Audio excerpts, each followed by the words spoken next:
की झूठी कहानी।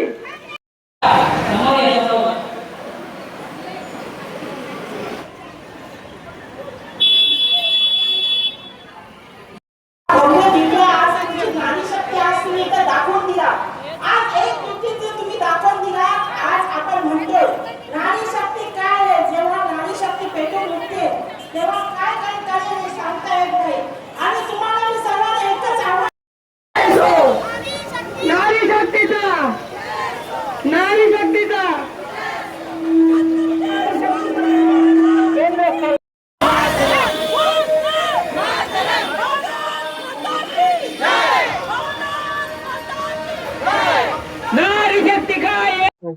उद्देश काय होता, काय कारण आहे?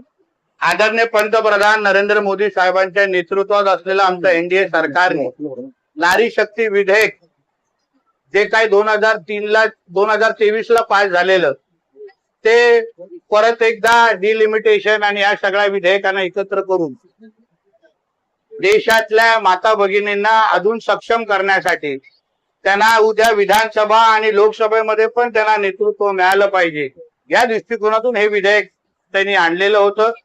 पण अपेक्षेप्रमाणे जेव्हा जेव्हा देशातल्या माता भगिनींसाठी काही हिताचं होत असेल, त्यांचा विकास होत असेल, तेव्हा तेव्हा काँग्रेस आणि त्यांच्या मित्र पक्षांनी त्या विषयाला विरोध केलेला आहे। ट्रिपल तलाकचा जेव्हा विधेयक आणलं आदरणीय मोदी साहेबांनी तेव्हा पण हे लोकांनी विरोध केला।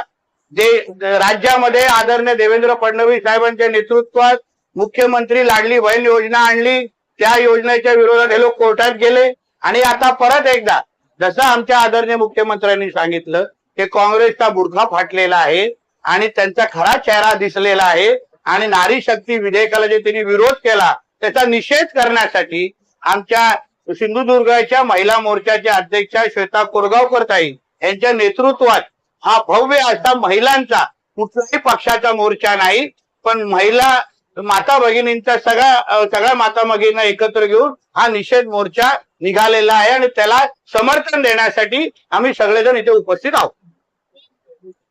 थँक्यू।